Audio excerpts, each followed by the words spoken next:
ആലപ്പുഴ ജില്ലയിലെ കോൺഗ്രസിന്റെ അവസ്ഥ വളരെയധികം പരിതാപകരമാണ്. കഴിഞ്ഞ നിയമസഭാ തെരഞ്ഞെടുപ്പിൽ ജില്ലയിൽ നിന്ന് ആകെ രമേശ് ചെന്നിത്തലയ്ക്ക് മാത്രമാണ് വിജയിച്ചു വരാൻ കഴിഞ്ഞിട്ടുള്ളത്. ബാക്കി എല്ലാവരും കഴിഞ്ഞ തെരഞ്ഞെടുപ്പിൽ പരാജയപ്പെട്ടിരുന്നു. രമേശ് പോലും ഹരിപ്പാട് നിന്ന് വിജയിച്ചു വന്നത് കേവലം 3000 വോട്ടിന്റെ ഭൂരിപക്ഷത്തിൽ മാത്രമായിരുന്നു. എങ്ങനെയാണ് ആലപ്പുഴ ജില്ല കോൺഗ്രസിന് ഇത്രയധികം ബാലികേറ മലയായതെന്നത് എല്ലാവരിലും എപ്പോഴും ആശ്ചര്യം തന്നെയാണ്. വരുന്ന നിയമസഭാ തെരഞ്ഞെടുപ്പിൽ കേരളം പിടിക്കുക എന്ന ഒറ്റ ലക്ഷ്യം മാത്രമാണ് കോൺഗ്രസിനുള്ളത്. ഓരോ ജില്ലയിലും പരമാവധി മണ്ഡലങ്ങളിൽ വിജയിച്ചു വന്നെങ്കിൽ മാത്രമേ സംസ്ഥാനം പിടിക്കുവാൻ കോൺഗ്രസിന് കഴിയുകയുള്ളൂ. ആലപ്പുഴ ജില്ല KC വേണുഗോപാലിനും കൂടുതൽ ഉത്തരവാദിത്തങ്ങളുള്ള ജില്ലയാണ്. KC ജന്മം കൊണ്ട് കണ്ണൂരിലാണെങ്കിലും പ്രവർത്തന മണ്ഡലം ആലപ്പുഴയായിരുന്നു. ഇടക്കാലത്ത് KC ലോക്സഭയിലേക്ക് മത്സരിക്കാതിരുന്നപ്പോൾ ആലപ്പുഴ കോൺഗ്രസിന് നഷ്ടമായിരുന്നു. പിന്നീട് KCയിലൂടെ തന്നെയാണ് ആലപ്പുഴ കോൺഗ്രസ് തിരികെ പിടിക്കുന്നത്.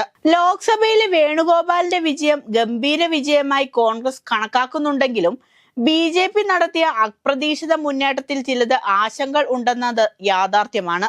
BJPക്ക് വേണ്ടി പോരാട്ടത്തിനിറങ്ങിയ ശോഭാ സുരേന്ദ്രൻ തന്റെ നില മെച്ചപ്പെടുത്തുകയും ഇടത് UDF കേന്ദ്രങ്ങളെ ഞെട്ടിക്കുകയും ചെയ്തിരുന്നു.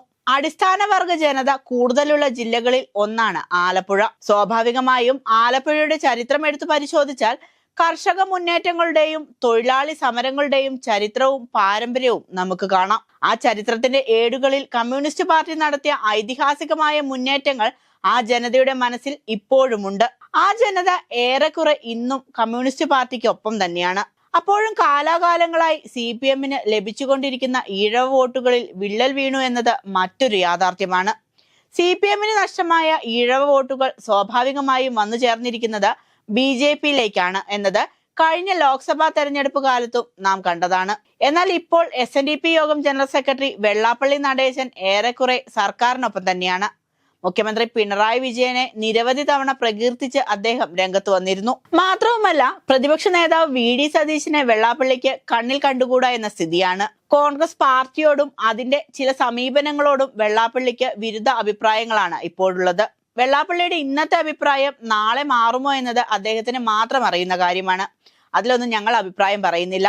എന്നിരുന്നാലും നിലവിൽ ആലപ്പുഴയുടെ രാഷ്ട്രീയ സാഹചര്യങ്ങൾ CPMന് അനുകൂലം തന്നെയാണ്. കഴിഞ്ഞ നിയമസഭാ പോരാട്ടത്തിൽ വളരെ കുറച്ച് മണ്ഡലങ്ങളിൽ മാത്രമാണ് ജില്ലയിൽ കോൺഗ്രസിന് പേരിനെങ്കിലും ഒരു മത്സരം കാഴ്ചവെക്കാൻ കഴിഞ്ഞത്. കായംകുളത്ത് ഇപ്പം ജയിക്കുമെന്ന നിലയിലായിരുന്നു അരിത ബാബുവിനെ കോൺഗ്രസ് അവതരിപ്പിച്ചത്. രാഹുൽ മാങ്കൂട്ടത്തിൽ MLAയുടെ വിഷയവുമായി ബന്ധപ്പെട്ട് ഇപ്പോൾ ആരോപണങ്ങൾ നേരിടുന്ന ഒരു വനിതാ മാധ്യമ പ്രവർത്തക അന്ന് അരിത ബാബുവിനെയും പശുവിനെയും പാല് കച്ചവടത്തെയും ഒക്കെ ചേർത്ത് ഒരു സ്റ്റോറിയൊക്കെ ചെയ്തിരുന്നെങ്കിലും അതൊന്നും ഫലം കണ്ടതേയില്ല. തെരഞ്ഞെടുപ്പ് ഫലം വന്നപ്പോൾ പ്രതിഭ തന്നെ കായംകുളത്തിന്റെ MLA ആയി വിജയിക്കുകയായിരുന്നു. ഒട്ടേറെ വിവാദങ്ങൾ വേട്ടയാടുമ്പോഴും പാർട്ടിക്കുള്ളിൽ തന്നെ ചില ഒറ്റപ്പെടുത്തലുകൾക്ക് വിധേയായപ്പോഴും പ്രതിഭയ്ക്ക് കായംകുളത്തിന്റെ MLA ആയി തുടർ വിജയം സാധ്യമായി. സമീപകാലത്തും പ്രതിഭയുടെ മകനെതിരെ ഗുരുതരമായ ചില ആരോപണങ്ങൾ വന്നിരുന്നു. എന്നാൽ ആ ആരോപണങ്ങൾക്കപ്പുറത്തും ജനസ്വീകാര്യത പ്രതിഭയ്ക്ക് ലഭിച്ചു. ആലപ്പുഴ ജില്ലയിലാണ് CPMനുള്ളിൽ സമീപകാലത്ത് ഏറ്റവും അധികം വിഭാഗീയത കണ്ടിട്ടുള്ളത്.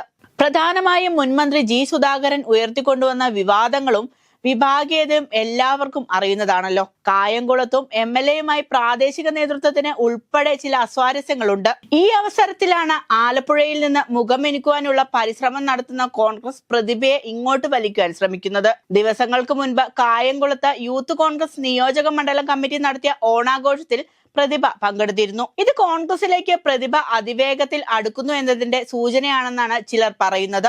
അരിതയല്ല, ആര് മത്സരിച്ചാലും കായംകുളത്ത് കോൺഗ്രസ് വിജയിക്കുക എന്നത് അത്ര എളുപ്പമല്ല. ഇതിന്റെ ഇടയ്ക്ക് ശോഭാ സുരേന്ദ്രൻ കായംകുളത്തേക്ക് BJP സ്ഥാനാർത്ഥിയായി വരുമെന്ന തരത്തിലുള്ള റിപ്പോർട്ടുകളും പുറത്തു വരുന്നുണ്ട്. കഴിഞ്ഞ ലോക്സഭാ തെരഞ്ഞെടുപ്പ് സമയത്ത് കായംകുളം മണ്ഡലത്തിൽ മോശമല്ലാത്ത വോട്ടുനില BJPക്ക് ഉണ്ടായിരുന്നു. ഈ വോട്ടുനിലയാണ് BJPയുടെയും സംഘപരിവാറിന്റെയും പ്രതീക്ഷ. അങ്ങനെ ശോഭ കൂടി പോരാട്ടത്തിനിറങ്ങിയാൽ അത് ഏറ്റവും അധികം ബാധിക്കുക കോൺഗ്രസിനെ ആയിരിക്കും.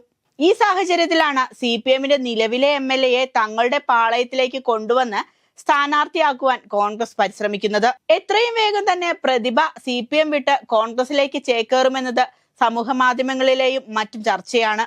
എന്നാൽ ഇത്തരം ചർച്ചയോട് പ്രതിഭയോ കോൺഗ്രസ് CPM നേതൃത്വങ്ങളോ യാതൊരു പ്രതികരണവും നടത്തിയിട്ടില്ല.